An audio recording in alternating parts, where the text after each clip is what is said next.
Hey all, Scott here. I got nothing. And when I'm completely bone dry when it comes to ideas, that's when we bust out the idea wheel. Let's see what we have to talk about today.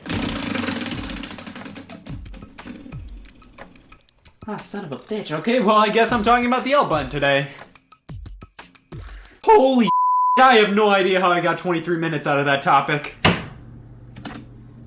Oh, Jesus Christ. Ha, the physical video game. Look at all this plastic, it's great, right? The box has always been something I've considered one of the simple joys in gaming. Something that doesn't matter in the slightest when it comes to legitimately enjoying a video game, but is something that just sticks with you.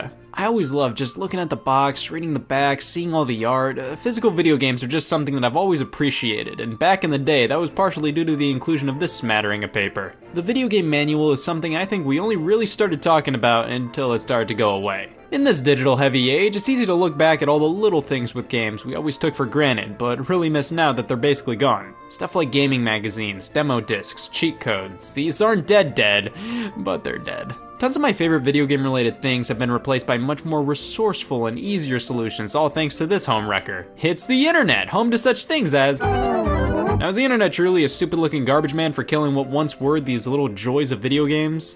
I mean, no, are you kidding me? They got chat roulette on this thing. Yeah, magazines were great, but I can get all this info immediately online. Don't lie, as much as you say, man, I miss magazines. If you had the choice between only getting gaming news immediately through the internet or once a month via a magazine, I don't even have to finish that sentence, you already know what you're gonna pick. But I get it, it's the whole joy of having a physical, tangible thing to flip through, to read all this information, see pictures and advertisements for other games. You only get this thing once a month, you better savor it. With the internet literally giving you everything you could possibly want at whim, it's harder to appreciate the smaller things, like some cool formatting on a page in Nintendo Power, or finally finding out that human beings bought Faceball 2000. Damn it, Scott, you may be saying, I thought you were gonna talk about paper, not paper. We got a little off track here, but the point I'm trying to make is, things are way easier now with a lot of physical things moving to digital. The technology has advanced so much that a lot of the physical things we got back in the day are no longer necessary. But it's a bit harder to appreciate them in this form.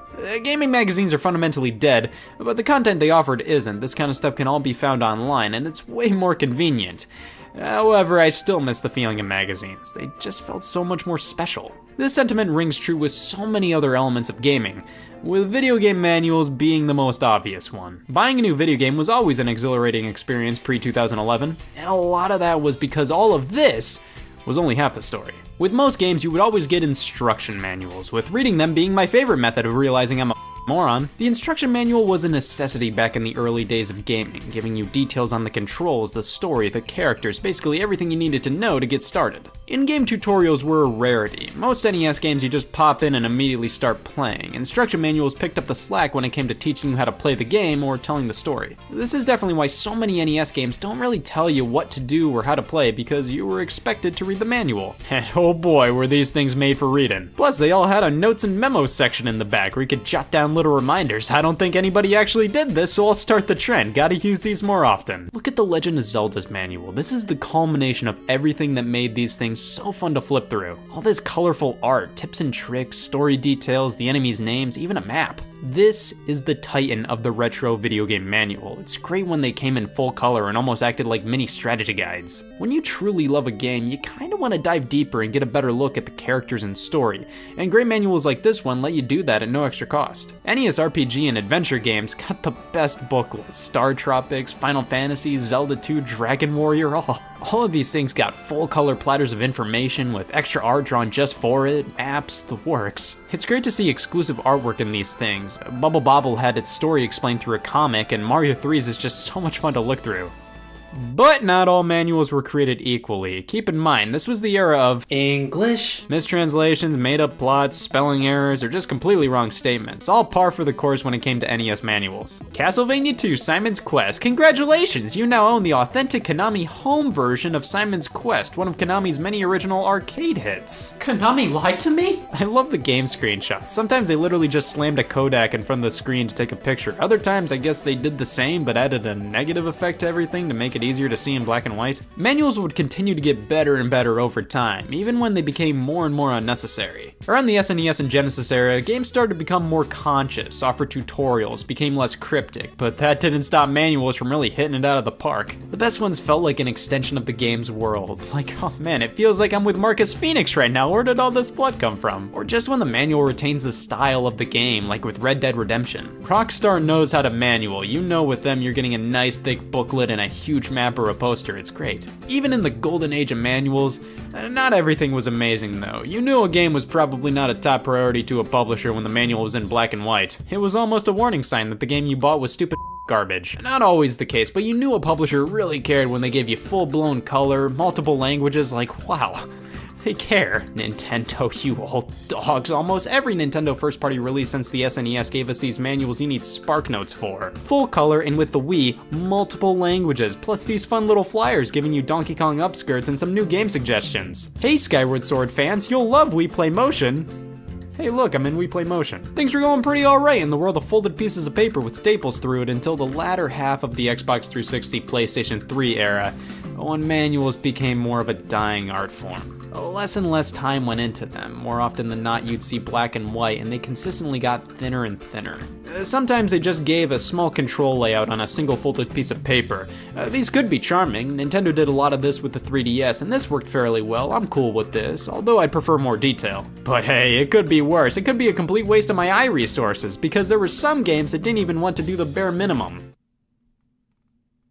I mean, at this point, you might as well just give up. If you're gonna include an instruction manual, include an instruction manual, even if it's just a control layout. At least some people will get use out of that. It can be a legitimately helpful little booklet, even if it's all in black and white and just a folded piece of paper. When you just barf some terms and conditions garbage out here, you're effectively really wasting paper. Sure, a real manual uses more paper and more ink, but some people will actually get use out of it. If you're gonna use paper, actually use paper for something useful. Go and pop the terms and conditions on the inside of the artwork or on the back of the box art. Now, this whole death of the manual thing going on could easily be associated with recent years in gaming. But let it be known that Home Improvement on the SNES was one of the most influential games of all time since it kickstarted the revolution of not including manuals. Real men don't need instructions. The manual writer really stuck it to us there. The death truly set in for me with the release of Smash Bros. Ultimate. Here's a series that always prides itself in including manuals of the thick honkin' variety. Man, when you're holding a copy of Smash Bros. Brawl, you know it. Look at all this. Even Smash Bros. For 3DS and Wii U. These were released when manuals were this. They showed you all the characters and their moves. This wasn't as in-depth as previous manuals,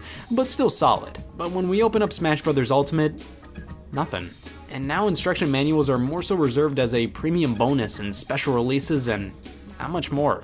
Now, the space generally reserved for manuals are used for DLC codes, terms and conditions, or advertisements. Can't wait to pop open Sonic Mania Plus. I mean, let's be honest, when they were actively being produced for every game, it was pretty rare you'd actually crack out a manual. It was kind of something to flip through right after you bought the game in the passenger seat on the road home. Now, why do I say this? Well, take a look at the electronic manual. Who the hell uses this thing? I'm sure most people didn't even know loads of games have electronic manuals, but they're here. The thing is, barely anybody, even people who know the e-manual exists, have ever said, I don't know what to do to the electronic manual. Most of the time, people just look up questions they have online. I mean, it's probably quicker to do that than hit the home button on the Wii U, click the electronic manual, and wait for it to load. It is kind of sad to me that the electronic manual got overlooked because some of them are really fun and have a lot of love shoved into them. These legitimately feel like the old manuals, but now in a form that allows for cool things like animation. And now some games have manuals basically built into them. The only example I can think of off the top of my head is Mario Odyssey, and I mean, it's something that people really didn't use. So I think that shows that tutorials and in-game storytelling have replaced the instruction booklet, and the only reason we liked them was because they were tangible items. You turn a manual into a PDF, almost everybody kind of loses interest. But still, now that they're gone, every time I open up a new game, it's just disappointing. It feels like something should be here and it almost never is. Now, one great new trend with a lot of physical games is art on the inner sleeve. Since most game cases are transparent, some companies have been printing art on the inside, which is always a treat to see. It's kind of a nice way to bring a little bit of the instruction manual back without wasting paper. Sure, I'd rather get a nice thick paper booklet and see the earth get polluted the up, but I'll gladly take this. It gives you something to gawk at when you open a case up, and it's way better than Terms and Conditions McGee over there. You can find manuals and stuff like special releases of indie titles, but that's about it. Red Dead 2 came with a map, but no booklet, and Nintendo basically dropped paper inserts entirely with Switch games. Things aren't looking too good for these guys, and it's pretty crazy they're being treated as premium bonuses nowadays. I loved flipping through manuals to games I loved. I actually remember bringing a few manuals to daycare to flip through. But like with magazines and demo discs, they're obsolete, and if you bring them back, it's cool, but not a lot of people are actually going to use them. Even though they're all but gone and they weren't used that much to begin with, they'll always have a place in my and countless others' hearts. Well, as a tribute to the instruction manual, I will fully commit to one and carry out whatever it tells me to do. Oh, okay.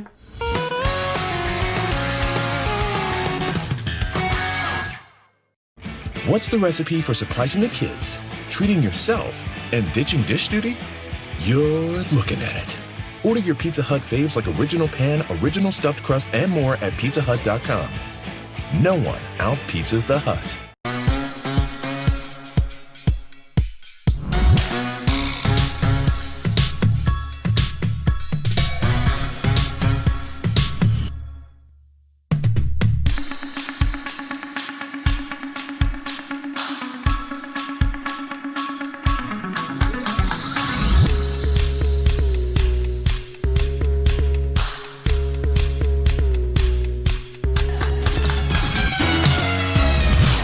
Pizza Hut stuffed crust is the crust that made crust good. Topped and stuffed with over a half-pound of cheese. What are you so afraid of? Loving it? Original stuffed crust, just $12.99. Only from Pizza Hut. No one out-pizzas the Hut.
Hey y'all, Scott here. I like candles. Sue me. I should stop ending sentences with that. But I like them. They're fun, and I just bought all these from the store on clearance.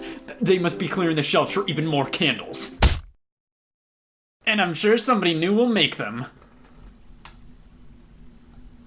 What the hell is this? Nothing beats a homegrown video game. The game made by the developers who crafted the series in the first place. Who better to make Eco than Eco? Hey, they made the worlds, they made the characters, they should know exactly what to do.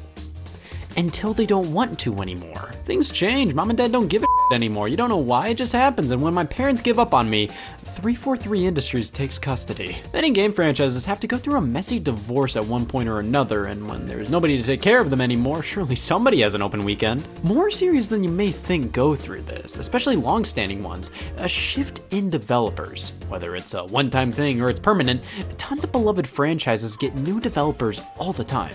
Sometimes it's for the best, sometimes it's for the worst, and many times it's for the eh. The shift can be blatantly obvious, with the tone or feel changing drastically. Do you really think the Pac-Man World 2 developers would make Pac-Man talk? This is Blitz games all over it. But sometimes, new developers replicate the original style so well that it's nearly indistinguishable from previous entries. Shadow of the Tomb Raider was the third entry in the Tomb Raider reboot series, primarily developed by Crystal Dynamics, and while they did help with this game, it was mainly done by Eidos Montreal, and I cannot tell any differences. It looks and plays exactly how you'd expect it to, and I feel like the lesser review scores were mostly because it was the third game in the series and not much has changed.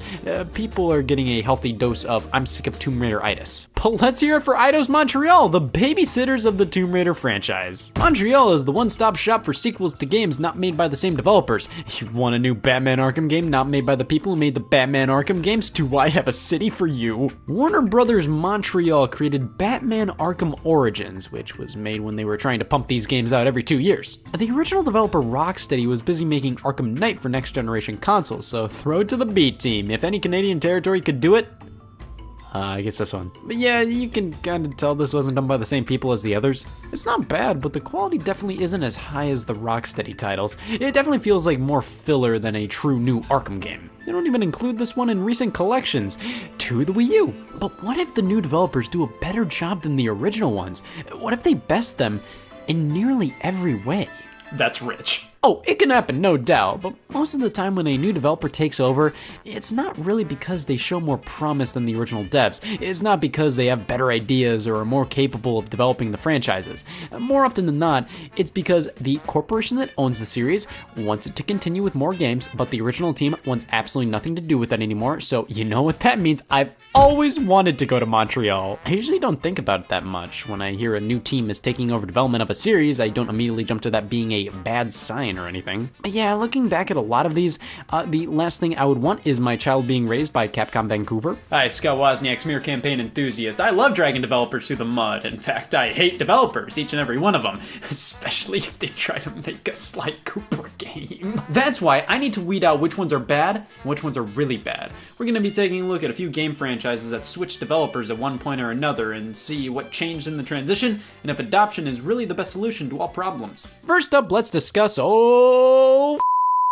Microsoft is one of the shining examples of changing developers of their IPs, mainly because the original teams kept leaving. Bungie created the Halo series. Halo is literally the Xbox game, and because of that, when Halo 3 was positioned as the finale with the tagline "Finish the Fight," Microsoft promptly pissed themselves for 5 years straight. Bungie developed a few prequels after 3, but when Halo Reach released, they were donezo. Microsoft then decided to form a studio that's primary purpose was to just continue the Halo series, and they just couldn't stop finishing the fight. 343 Industries isn't a bad studio, far from it. I mean, Halo 4 and 5 look spectacular, but fans just don't feel like this is Halo anymore. 343 isn't a studio making these games because they want to continue the series, they're doing it because Microsoft is telling them to. It's a similar situation with Gears of War. With the original developer Epic Games moving on, Microsoft decided to structure a studio that was hell-bent on continuing the Gears of War franchise. And while Gears of War 4 and Gears 5, that's the full name, good use of words, are solid titles, they just feel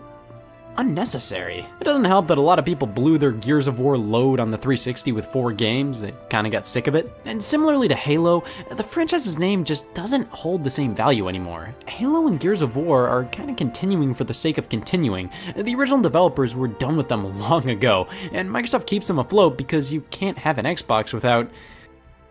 And then Crackdown changed developers every time. This is a great sign. Real-Time Worlds to Ruffian Games to Sumo Digital. Now, some team members transitioned over from developer to developer, but let's be honest, the Crackdown series just got worse with every game. Sumo Digital's a pretty good studio, but they're kind of the babysitter of the series developers don't want to make anymore. They worked on Little Big Planet 3, while the original team at Media Molecule was hard at work on Dreams. It took 7 years to come out, so I think that was a fair decision to have another studio work on Little Big Planet. And in my opinion, Sumo did a pretty decent job with 3. It felt like Little Big Planet, bad platforming and all. But what killed the game was the technical problems. So many bugs and glitches and long loading times. It pretty much killed this game right out the gate. And while this is a competent experience, it was bogged down by a lack of testing. I'm sure if Sumo Digital had more time with the game, they would have been able to prove themselves worthy of the franchise.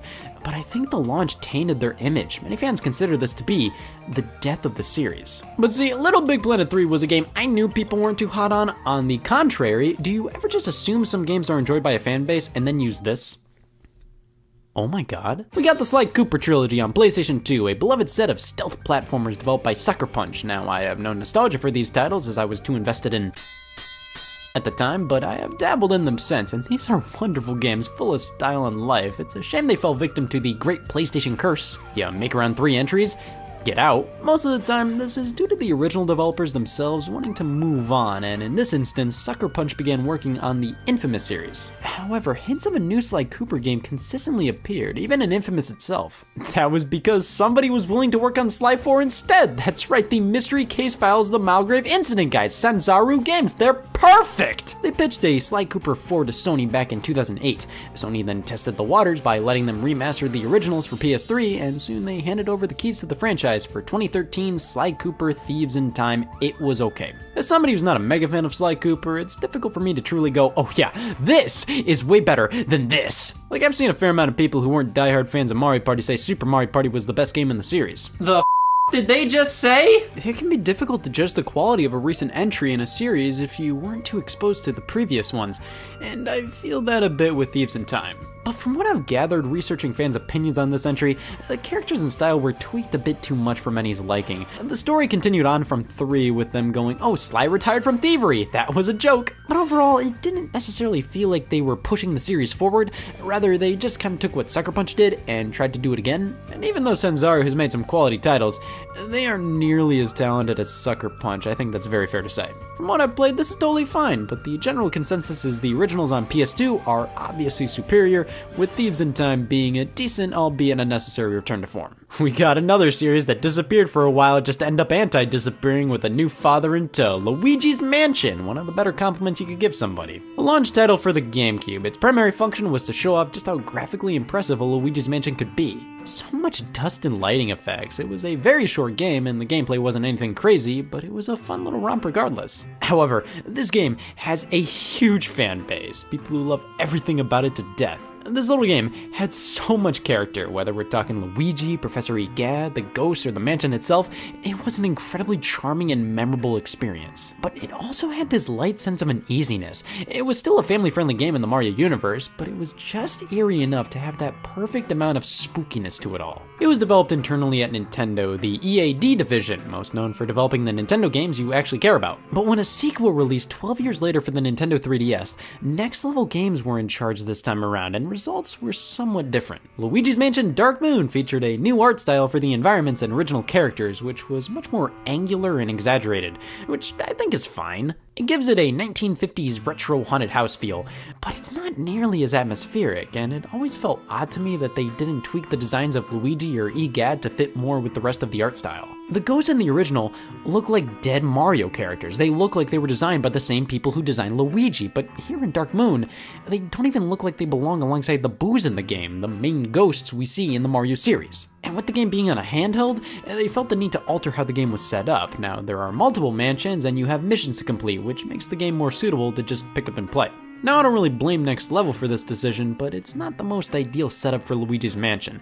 However, they came back with Luigi's Mansion 3, and this is an improvement. Sure, the art style is still a bit mismatched with the regular Mario designs, but 3 makes up for it with absolutely gorgeous lighting and animations, phenomenal puzzles, and a setup closer to the original, albeit not the same, but that's totally fine. It's a sequel, it's supposed to be a bit different. I feel like the gameplay is far more engaging and well thought out than the original, but that one had far better atmosphere and is overall a more memorable and replayable experience. But hey, with 3, I do think Next Level Games has proven themselves worthy of the franchise. I think both 1 and 3 stand on their own as equally good titles. 1 does some things better than 3, and vice versa. Dark Moon wasn't as good. A game not being on par with the original? That reminds me, Dead Rising!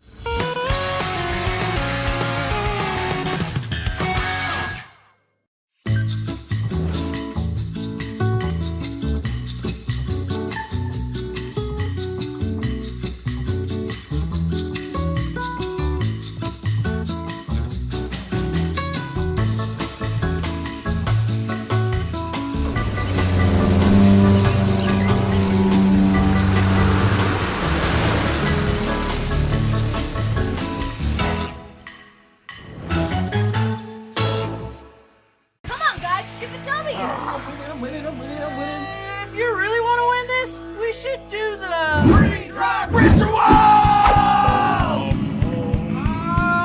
Silence! TBH, the elixir! Elixir? I brought Dr. Pepper.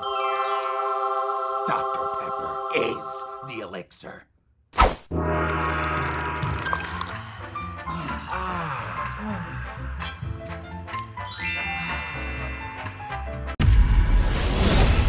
Something going on around here. My people are coming to kill everyone. You have to do something about this. You're an alien. Phone home.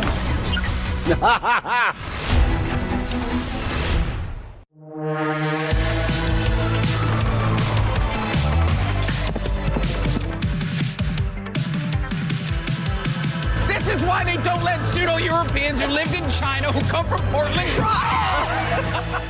Our story began in Waterdeep, the city of splendors, with a group of scoundrels. You'll be completely safe with me. I really do love you, but that was absolutely disgusting. A spider the size of a horse. I shouldn't have picked these bowls. In battle with a black dragon worm. I hope you guys are happy.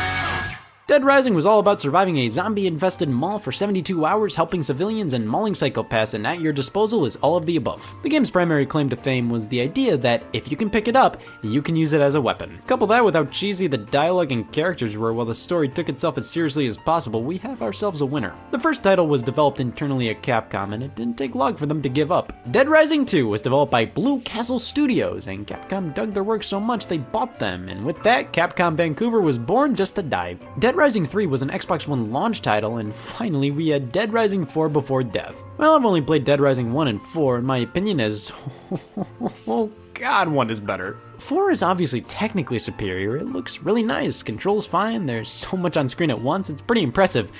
But it doesn't feel like we have as many options in terms of weapons like in the first game. It felt like literally everything could be used. Here it just feels like any average game. I can't pick up any of this, just whatever the game decides is convenient for me to pick up at that given moment. Also, the big thing 4 advertised was the return of Frank West, the protagonist from the first game.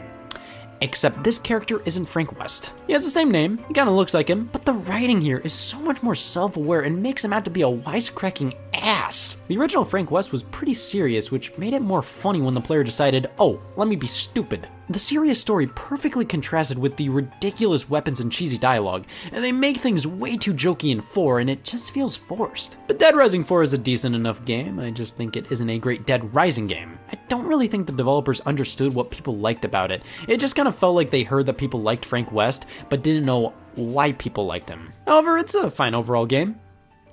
But it doesn't compare to, oh Jesus God no. Mario Party's like people with skin. It's everywhere. The original party game. Get your friends together, traverse a giant board, and play a minigame at the end of each turn. Collect coins to purchase stars, and whoever has the most stars at the end wins. It was a simple concept, but it made for a phenomenal multiplayer experience. So much bullshit happens, it's magical. However, that bullshit is balanced out with pure strategy, deciding the right time to spend your coins or which direction to move on the board, trying to win the most minigames. It all evens out to an experience that does require some strategy, but is luck-oriented enough to be interesting and hilarious. Hudson Soft was the developer, and they kept at it for 8 whole games on home consoles alongside 2 on handhelds. And they released a new one nearly every year from 1998 to 2007, and then nothing.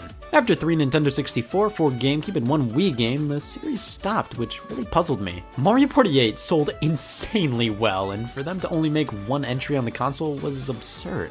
The Wii was practically made for Mario Party, and they only made 1? Well, the hiatus ended up being due to Hudson Soft going through some changes. Konami ended up turning them into a subsidiary before just dissolving the company entirely. They're just Konami now, and because of that, Mario Party's future was uncertain for a while. Really, Hudson was the only one to develop the games. Sure, Indie Zero developed the card game Mario Party E, and Capcom did some arcade games, but the B did the heavy lifting. But then, Nintendo had a great idea. Let's up. This'll be great. Let's have the company who developed Wii Party do Mario Party from now on. From great, I mean putrid. Mario Party returned with Mario Party 9 on the Wii in 2012, developed by ND Cube, and it just wasn't Mario Party. Everybody was in a car now. That tears it! Whatever you rolled would move the car for everybody. You were collecting mini-stars. Minigames just happened randomly when you'd land on a certain space. It felt like they were listening to reviews that were just really tired of Mario Party by then. I mean, I would be too if I had to review these games every single year. Most of them read like, hey, Mario Parties, this is getting stale and repetitive. ND Cube went, alright, let's do something different and worse. This style tried to simplify Mario Party, but ended up unnecessarily complicating it all. I think the original setup was far more immediately understandable. It's a board game, you all roll and move individually. Here, what the hell kind of board game do you all move together in a car? Because everybody moves together, you can't really strategize where you want to go because where you end up is dependent on what the last person rolled. And the boards themselves had a definitive beginning and end. They were completely linear, and all you wanted to do was roll enough spaces to get to the finish line, which just isn't that fun. I liked exploring the boards in the original games, making it to an item shop before friends did, strategically waiting around a certain area. This just feels like the goal is to get the game over with. At least the minigames were fine. That's the saving grace of every Mario Party. I don't think a single one has nothing but garbage minigames. They're all fairly alright. Thankfully, with their next entry, Mario Party Island Tour on the 3DS, they went back to everybody moving separately, but the game boards were still start to finish linear experiences. Definitely better than 9 style, but god, this isn't great. Everything's just overly simple and bland.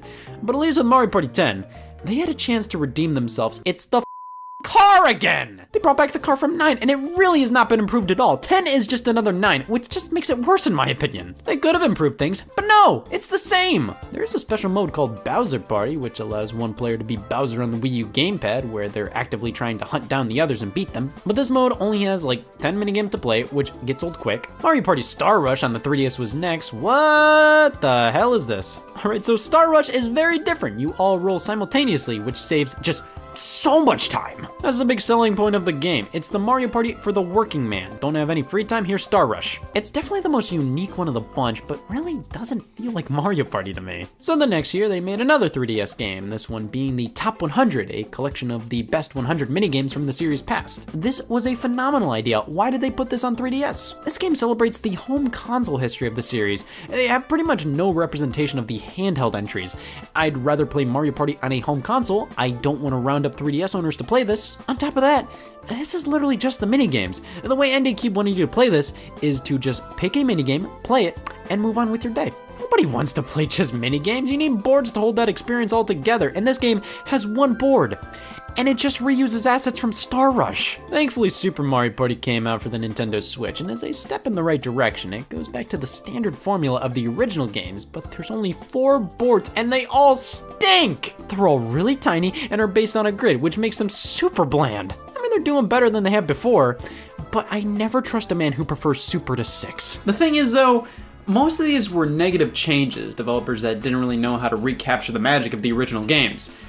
But just take a look at these. Sonic Mania, fans from 3 different studios coming together to make a 2D Sonic game even better than the originals. And Metroid Prime, Retro Studios bringing the series into 3D in one of the most critically acclaimed games of all time, and bringing Donkey Kong Country back. The original 3 were great, but the 2 Retro made are some of the greatest platformers of all time. Yoshi's Woolly World, I'd say, is on par with Yoshi's Island. And then they followed that up with this. But the point is, even then, sometimes new people can bring new ideas. They can be more knowledgeable about where a series should go, more so than the people who actually created it. But damn it, that isn't the case with Candles.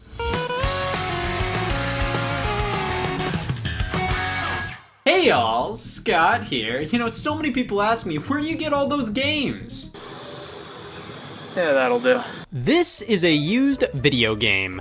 Could you tell? Video game users are disgusting. We have sticky chairs and eat without socks on. So why are video games one of the most prevalent mediums where used products get swapped around? Everybody buys used products from time to time. There's no reason not to. I mean, the guy may have licked it beforehand, but the bread's still good. But for as many used DVDs and books and CDs and clothes and razors you can find on eBay, Amazon, and thrift stores, why are used video games so much more immediately accepted? Yeah, we all buy used versions of these, but I hear so many people say, I bought used clothes, I didn't know that was possible. But video games have always been associated with secondhand buying. Of course you have some secondhand movie and music shops, but you kind of have to specifically look for them. Almost every place that sells video games sells used video games as well. I don't even remember ever getting a used movie or album as a kid, but video games? Hell yeah, this one had gum in it. Why are used games so prevalent and why won't this come off? Well, I think a lot of it has to do with how expensive video games have always been. Why buy a brand new video game for $60 when you could buy it used for $55?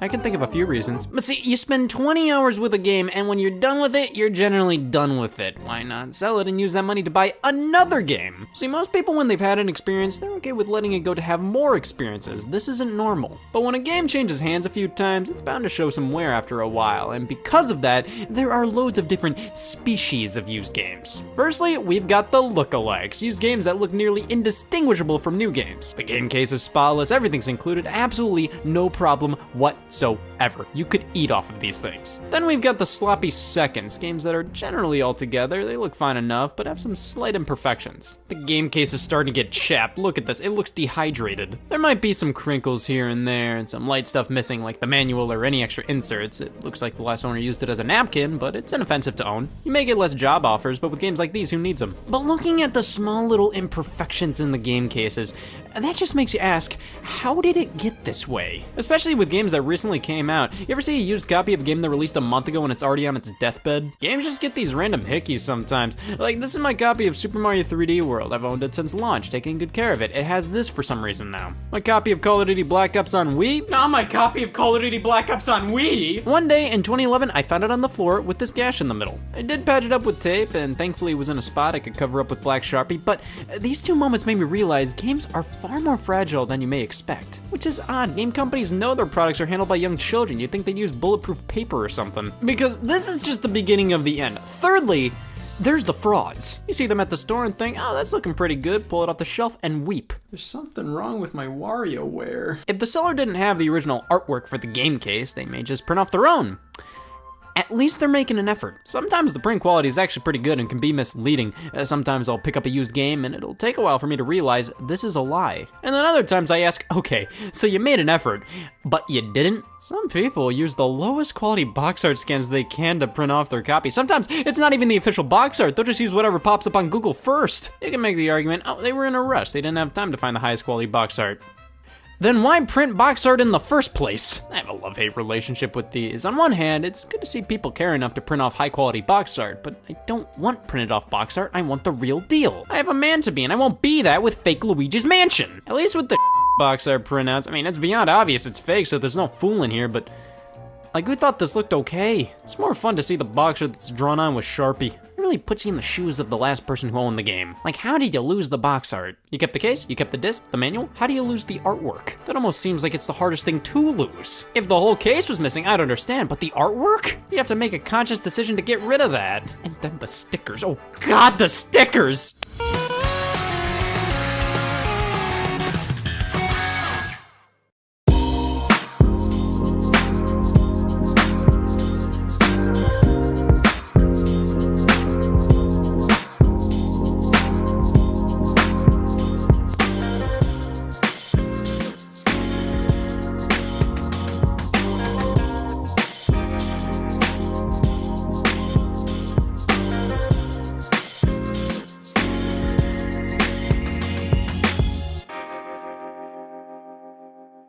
Pizza Hut stuffed crust is the crust that made crust good. Topped and stuffed with over a half-pound of cheese.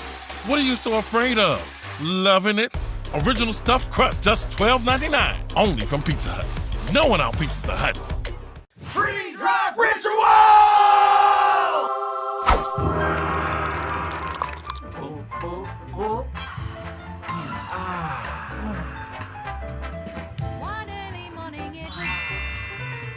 Wednesdays on E! Today, breeding season. I will not be doing that. 8 celebrity kids. My dad is Shaquille O'Neal. Your dad is worldwide. 0 life skills. Oh my God, what are you doing? Relatively famous ranch rules. Wednesdays at 9, only on E! What's the recipe for surprising the kids, treating yourself, and ditching dish duty? You're looking at it. Order your Pizza Hut faves like original pan, original stuffed crust, and more at pizzahut.com. No one out-pizzas the Hut. Our story began in Waterdeep, the city of splendors, with a group of scoundrels.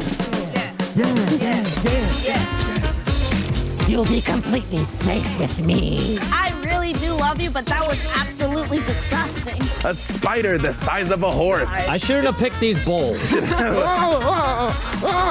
battle with a black dragon wormlet. You guys are happy. Dr. Vanderspiegel.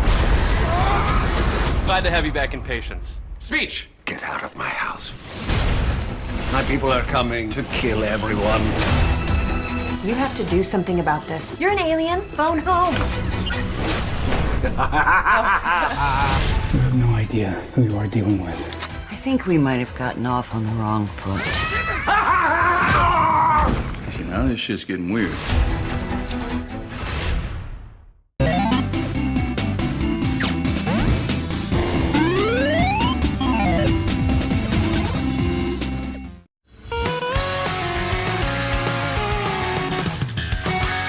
Every used game needs some kind of indication what its price is. It just so happens the only way to do that is to staple it on. Why are stickers on video game boxes the most powerful stickers of all time? Sure, you get the easy peel-off ones, but those are few and far between. Most of the time, these things have melted to the plastic. They're impossible to tear off in one go. And even if you do tear it all off, sometimes the sticker juice is left on. It makes the game case stick to all other game cases around it, and then it attracts the world's hair population. You have yourself a sticky case with just a great personality. Even the tiny garage sale stickers can be a pain. They're so small and rip in half so easily when peeling them off. And who the hell ever thought it was a good idea to put stickers right on any paper included on the product? The box art, labels, this cartridge has so much plastic space, but you just had to smack the sticker right here. Why go out of your way to put stickers on the artwork itself instead of just the plastic case? I guess it's to prevent you from swapping price stickers on cases to get a better deal. But who does that? I got the cashier to think they were ringing up apples when they were really ringing up bananas. I just learned an easy way to get stuff on the cheap. Steal it. While peeling stickers off can be therapeutic, I have had one a day. I've very rarely seen any used game sellers get stickers right. That's how we get these old cartridge games with torn labels. I assume this is from stickers because if it wasn't, how the hell did it get this way? Listen, I understand some people just don't care about treating dumb plastic bullshit with respect. I get it. It's just in a condition like this, I wonder how could it have possibly accidentally gotten like this? And I remember watching somebody open a game for a birthday present. They open it up and go, nice! They start peeling off the shrink wrap and they didn't realize they were also peeling off the game case itself.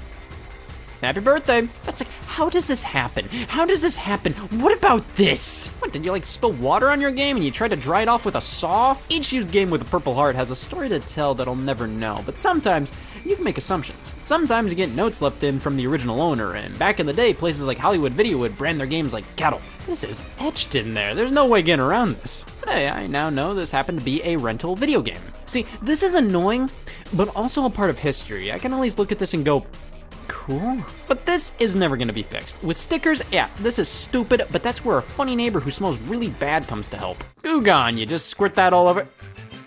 Next person that owns this is gonna have the exact same questions I do. What the happened here? This usually helps get rid of that sticker residue. Now, don't get me wrong, I like this, but I would never drink it. It just smells too bad, I couldn't. But some stickers are just a bit too tough. Much like the Hollywood Video branding, there are some stickers that are basically permanently bonded to the plastic. This Microsoft Company Store Purchase sticker falls under the category of neat but go away. Now, this was purchased within Microsoft by a Microsoft employee who really wanted to play Whacked. That's really cool. Now, why do they need an as-large sticker that's impossible to peel off? I'm trying everything I can here. To be fair, if it's just the case that's the issue, you can almost always swap it out with a better one. The problem is trying to find another one. The first thought is, oh, I'll get an old sports game. Those are in the dollar bin, nobody's buying them. I can harvest that thing for its shell. But they have their own impossible sticker to remove. Most EA sports titles have this shiny branding that you can peel off, but it's gonna leave a lot of residue. I mean, there are other games to put out of their misery to simply use their cases, but some games,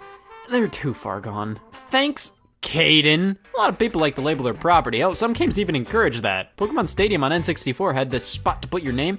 Weirdly enough, my copy of Pokemon Stadium is clean, but Kirsten just had to write on Pokemon Snap. Now for these, there are a few ways to clean them up. I like using magic erasers. Dab it in a bit of water and scrub a bit if it's on plastic. Many times marker comes right off. Now when it's on paper, welcome to Corp Central. This is all fairly common for used games though. Weirdly enough, a lot of secondhand game stores don't really care about cleaning their games before reselling them. Sometimes they plaster stickers all over the place, sometimes in places that could do a lot of damage, and other times they just don't even use new cases if theirs is all cracked and sad. The thing is, these stores make most of their money off of used games. New games they don't make much of a profit off of. Most of the money made from those go straight back to the publisher. Used games, they just bought from some sap in the store. They can charge whatever they want for them. They can make as much of a profit off of those as they so please. So why do they do this? Yeah, no problem. That gets cleaned, avoid your warranty. Used games are disgusting half of the time in these stores. But even the most disgusting used game of all time doesn't even begin to compare to the worst offender of me seeing something of all time. Out. So sometimes when people sell their used games, all they have is the disc. At least it makes more sense than not having the artwork but having the case. Like, oh man, I need more space. There, some people just prefer having the disc on a spindle. I can never look them in the eye, but hey, that at least makes sense. That saves an unbelievable amount of space. But of course, people who only have loose discs don't take the greatest care of them. Hey, here's that game you wanted back. I lost the case. I left the manual in Reno. I wanted to give you that back. I want to give you back what's rightfully yours. So when am I looking after your daughter? But for some reason, GameStop and various other stores accepted loose games like this. And where do they go? In the GameStop generic cases. They just have the game console's logo, a really off-center age rating. Oh look, it's rated E10+, and a very sloppily typed on title. Who the hell buys these? Who? And then for the funkier cases, stuff like the PS4, which those games don't have DVD-sized cases, they mold their own, and they're the cheapest things imaginable. Why have that attention to detail? Why put PS4 games in these types of cases? Are the kind of people who buy games in the GameStop generic cases really the type of people who would say, this isn't the size of a normal PS4 game? I thought this was a GameStop, not a witch. Why go that extra mile if you're gonna put this in a GameStop case? I might as well just use a regular DVD one. Need for Speed Hot Pursuit on 360. This is a Wii case with a baseball sticker. Okay, you have the GameStop generic case, but you have the original artwork. How did that happen? How do you lose the case but not the artwork? What about the old GameStop cases? Those were better and worse. Yeah, just some cartoon characters throwing gang signs. The GameCube one has a mom buying a sack for her kid, and this same guy, but backwards. Let's see how many problems we can find with this. Okay, so somebody put a sticker on the spine of the artwork, tried ripping it off. This is a GameCube game in a PlayStation 2 case. They still have literally every piece of paper that was included originally for some reason, and worst of all, it's Geist. Eventually, the only way you can buy certain games is used. There's no beating around that. Sometimes prices can be dirt cheap. Sometimes they can skyrocket above what they originally went for brand new, and if it's a brand new used game, you save $5. And just buy it new at that point. You know, the profits you can make off of used games must be incredible. I mean, look at all these wholesale lots online you can buy. F it, I don't need a house payment. I decided to buy a bunch of mystery used game lots. I have no clue what games are included. This is gonna be fun. One of my lots came with an empty jar of minced garlic. Yeah, I guess to package these games tightly in a container, the seller included minced garlic for padding. Well, let's see what we got here. Bull. Yeah, lots like these are basically trying to get rid of used games that have been rotting on game store shelves that would never sell on their own, so they sell them as a part of a 50 NES game lot, and they're nothing more than boo. Oh my god, this lot came with a sealed GameCube game. That looks like ass! This is my first used brand new video game. There were some good gets in here, but most of the time you're playing with fire with these lots. Basically, I now own all the games nobody wanted to own. Now, game companies don't really like used games. They'd vastly prefer if you bought them new. That way, they make money. See, they ain't making anything off of a used game sale. That's all the game store's profit. And we've seen time and time again companies trying to incentivize people to buy their games brand new. In the latter half of the 360 and PS3's life, there were online passes where if you wanted to play online multiplayer, you had to input a code you got with new copies of the game. If you bought the game used, it's likely the online pass was already redeemed, so to play online multiplayer, you'd have to pay $10. Now I see a lot of launch editions where you get bonuses for buying the game around its launch window or pre-ordering it. However, with digital games, you can't possibly trade those in. Nintendo gets all the money from you buying their games digitally. Sony doesn't have to give a cut to a retailer. Microsoft doesn't have to worry about people buying those digital games used. The war against used games will forever permeate through gaming history, and at least with digital, the companies make more money off of their products, which means they can fund even more great projects in the future. Or they can give their CEOs $4 more. Digital is the way of the future. That's just for gaming's heading. And while I don't think physical games will ever leave for good, digital is definitely what most of these companies want. So while used games can be disgusting, they're a part of gaming culture. And I would love to see a digital game do this. I found Dig Dug.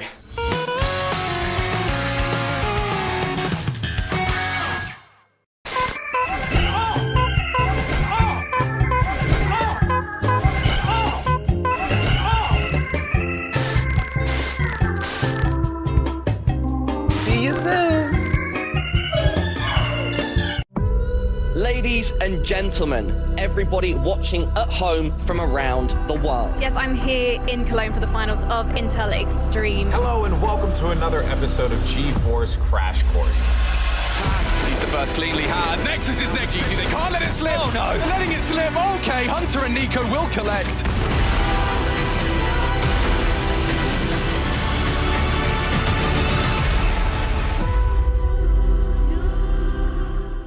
E is the only place Hollywood icons would send their kids to work. Dude, are you kidding me? Wednesdays on E. Today, breeding season.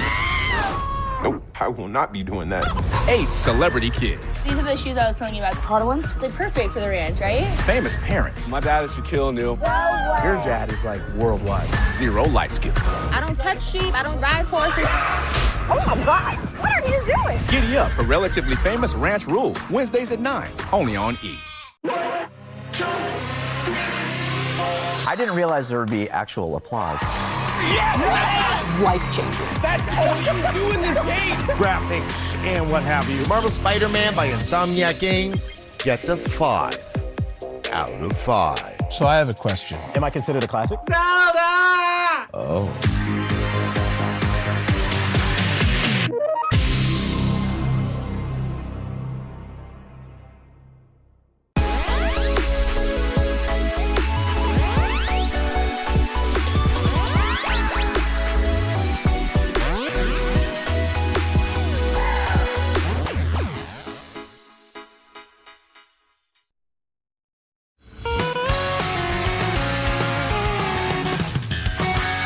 Hey y'all, Scott here, and it's amazing to think that a company established all the way back in 1889 made this. Whoops.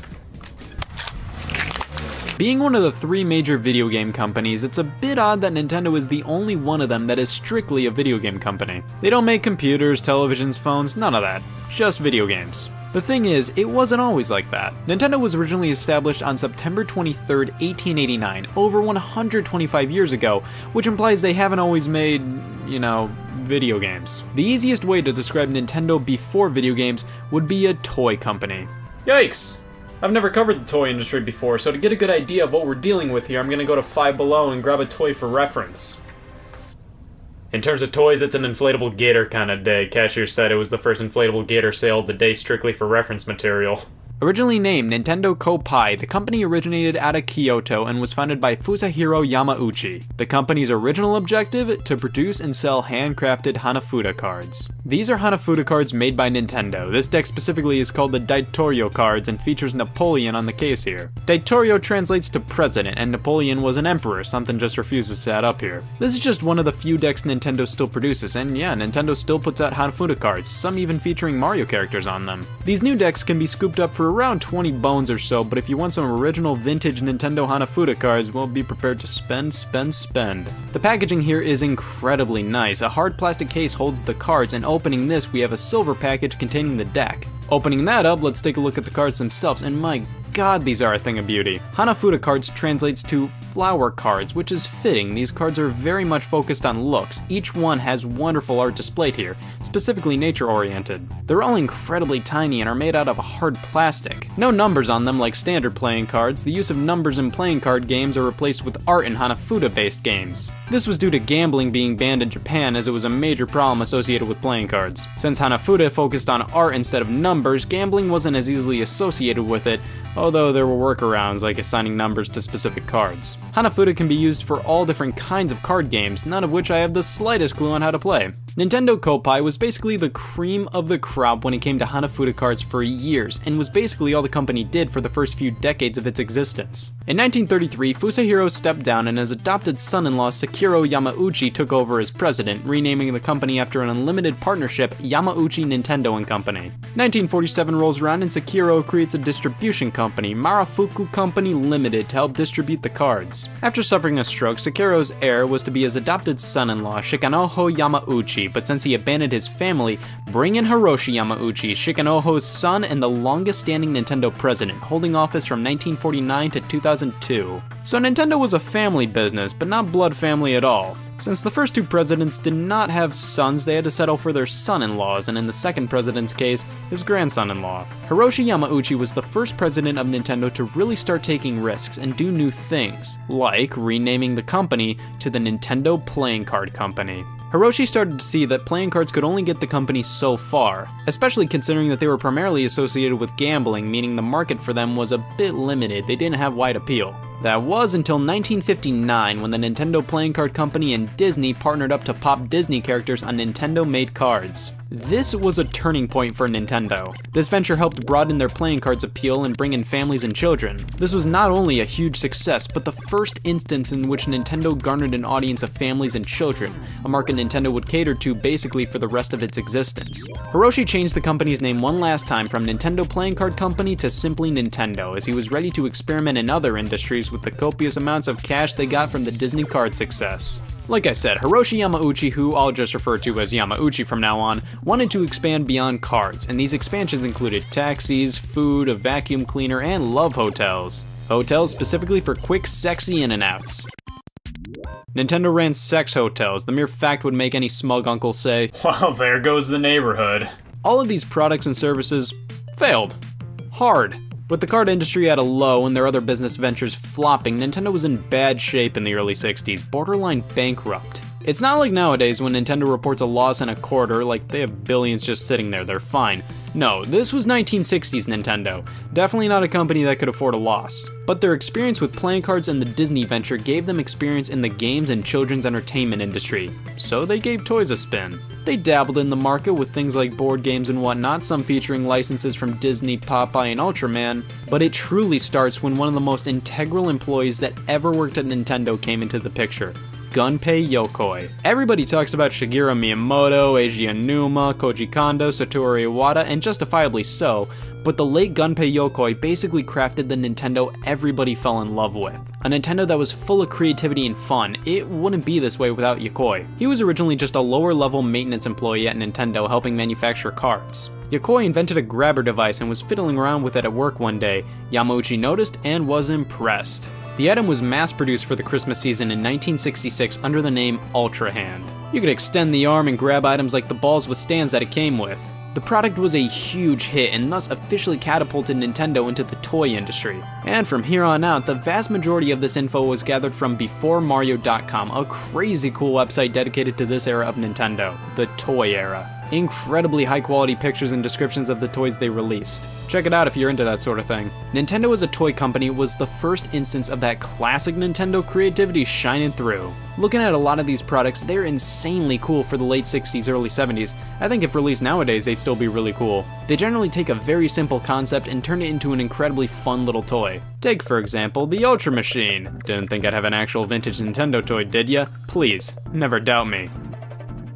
Please. Yeah, I only recently got this, and it's already one of my favorite Nintendo-related things I own. It's a pitching machine, comes with a hearty supply of balls and a plastic bat with a classy Nintendo logo on it. It's really cool, and it works far better than I think anybody would ever expect it to. This toy also marked the first time a logo similar to the iconic one we see today was used. There were a few other variants on the Ultra Machine, but I believe this was the first edition from 1967. The sheer variety of toys released during this period is staggering, everything from a love tester to an early version of Duck Hunt.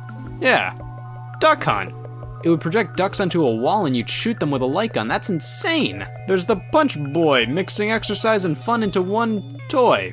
A Magic Set, a tabletop game called Wild Gunman, which would later be turned into an NES game, where you and an opponent just start slinging bullets at each other. Mach Rider, which again was turned into an NES game where you can shoot out a car from a launch pad. The Space Ball, which flung these top things wherever you pleased. The Power Lift, a remote-controlled forklift. Time Shock, which is like the game Perfection, where you have to put all these pieces into the right spaces before time runs out. They also made toy guns, which sounds fun, holy I don't know about you guys, but I can definitely see Nintendo in a lot of these toys. Not all of them are home runs by any means, but a lot of them you can see that Nintendo charm within them. Yokoi didn't work on all toys, but was a key factor in a good chunk of them, but wanted to try his hand at video games and came out with the Game & Watch. Nintendo as a whole started to work on video games with the release of the Color TV game series of Pong consoles in the mid to late 70s. And thus, with the venture into arcades and their own home video game console, the toy era of Nintendo ended, and from there on out, they have primarily been a video game company. However, they still do throw in a fair amount of winks and nods to their past. Super Mario Maker features this bird design on their Hanafuda cards. Pikmin 3's main character's planet is named Kopai, which hails from the company's first name, Nintendo Kopai. Ultra Hand got a downloadable game on the Wii entitled Grill Off with Ultra Hand, and the portrait of Napoleon from the Daitorio Hanafuda card set can be found in Nintendo Labo's House game. I love seeing them reference this kind of stuff, and I love looking back at this era of Nintendo. It's crazy to think the same company that gave us Animal Crossing gave us a chance to score some quick Nintendo's reign as a card, toy, and sex factory was fun while it lasted, but it's pretty nice with them as a video game company at the moment. It also seems that they never had any desire to get into the inflatable gator business, so if you excuse me, I'm going to part with this humanely.